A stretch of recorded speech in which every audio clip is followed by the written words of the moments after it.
So thanks again for talking to us today. And the first thing I wanted to ask you is whether you performed in Atlantic City before.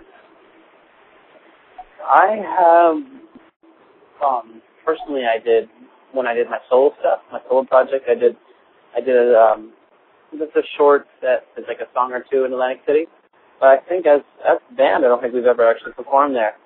And it's kind of a long time coming since we're kind of from New Jersey and went to Atlantic City as kids quite a bit. And I went there many times as an adult, so it's a place that you kind of always hope to eventually play. So you spent a lot of time at the Jersey Shore? Oh, yes. Plenty of time. Before it got its name because of MTV, we spent plenty of time at the Jersey Shore. At the South Jersey Shore, or was it more the central part of? South. I mean, it was kind of all over. I mean, summers was spent by the beach, so we would just like drive down almost every day, which was like an hour and a half, and just go spend it on the beach with our family and friends. Yeah. And so tell me about why you guys decided to, kind of reunite. You were took a break for about 3 years, I think, and what prompted this to sort of come back? It kind of all really started with a simple conversation.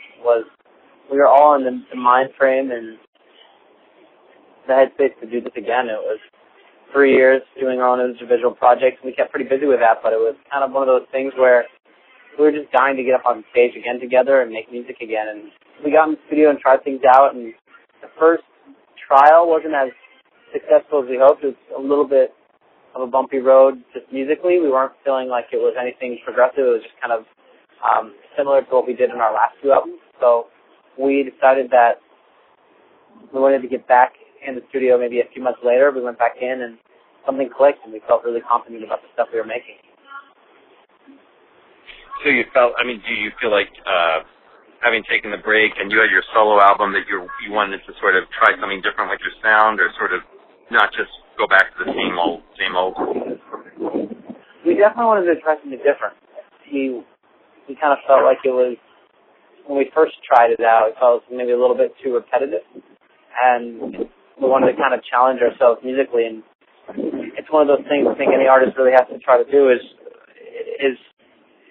progress your music, especially since your fans are getting older and the music they listen to is changing, and people's attention span for music especially is like one record and you pass it on. You really need to love it to listen to it more than once.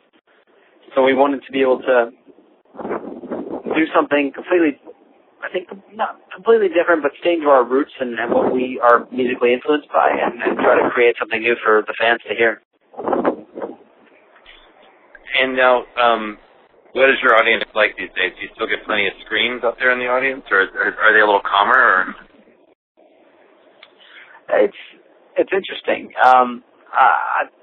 Something I like to see now performing is how I'm looking out in the audience and there's like fans with beers in their hand, and there's obviously still the young audience that we've had before, but the majority of fans have grown up. And yeah, the screams are there. We did a show at Radio City, and we played 3 shows at the Pantages Theater in LA, and all of which were just kind of a homecoming show. And you feel you feel overwhelmed the fact that these fans have stuck around for so many years and patiently or impatiently been waiting. And now you had your sort of a taste of a solo career. You had the solo album. So how was that experience to be sort of doing your own thing apart from your brothers? Did you miss them? Were you happy to have a little, me time, or how did that work out for you? It was cool. I mean, it was nice to have a little bit of, I guess, freedom on your own, and it was a scary thing to kind of go into, and you're thinking that you only have one shot at a solo project. In reality, it's kind of one of those things where you learn that that'll always be there, and your home is the brothers, and where the brother band, and where your heart is invested in. And I definitely miss them especially on stage, you get so used to having two other guys to kind of lean on, whether if it's you need a water break or you're just kind of feeling tired or whatever it may be. It's nice to have those guys to lean on when you're performing because it's exhausting all on your own.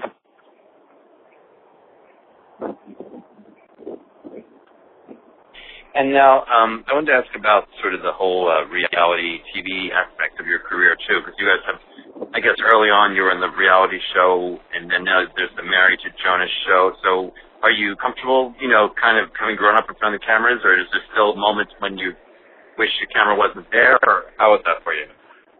I think it's one of those things, the majority of the time it feels a little uncomfortable having a camera on your face. Doing acting stuff when we were, I guess, like 3 years ago, 4 years ago, 5 years ago, it was fun. And kind of a new thing for us to try out. But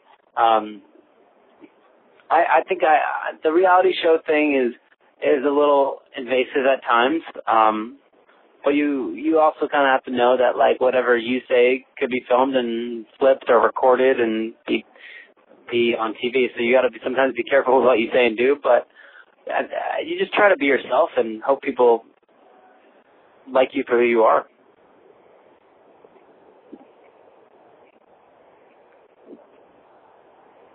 And I wanted to ask you sort of about the whole, way you sort of are shaping your career. I mean, there obviously are some people who start off as teenage stars who have long careers. There are others who the career sort of, it ends up sort of fizzling out in some way. So do you guys have, like, any role models for, what you aspire to, or are you something, a way you want to sort of say, I want to be like that person who managed to have a long career, or is this, some way you're trying to sort of chart your progress? Or? Yeah, absolutely. I think I always try to, I've always looked up to, like, lead singers and the way they position themselves, and I think Bono is somebody that's been able to do a great job of it, obviously having a long-lasting career, and I had the opportunity of spending time with him once, and it was kind of, for me, it was overwhelming because I'm such a fan, but it was kind of a little educational as well, hearing his life, and, he told me, he's like, look, I've got full countries that hate me for the songs that I've written, and the best thing you could do is write songs that are honest to you, and I think one thing in his career that I really respect is the fact he takes time to do humanitarian work, and he works with a ton of different organizations, and it's just a inspiring thing as a musician. And have you gotten to meet, like, David Cassidy or or Sean Cassidy or some of the other, sort of teen idols in the past? Have you crossed paths with them, in your career? Yeah, I've met a few, I guess, teen idols or former teen idols. I mean, and it's always, I can't really think of a few off the top of my mind. It seems like everybody starts young these days, but it's like I've met Donny Osmond, and it's cool to hear how just happy he is with what he does, and he's still happy and he enjoys life, and he just, you kind of have to just kind of put your blinders up for all the other stuff that may hit your way, whether rumors or gossip or things like that, and it can be very difficult, I think, for a lot of teen stars these days, especially when every move you make is on the internet right away. So I kind of I think it's going to get worse before it gets better. It just gets crazier and crazier. And I think from my brothers and I, we just constantly tried to just remember where we came from, and that was a small apartment with all the brothers living together, and my parents and my uncle with us, and in a very small room, and doing music because you genuinely love it, and you can't really help doing anything else, and that's where you try to put your focus. So that way, when you hopefully one day, whether if it's stardom in the mindset of being able to travel the world and do music because you love it, then that's what's important. Thank you very much. Great question. Thank you. Have a good day. Bye-bye.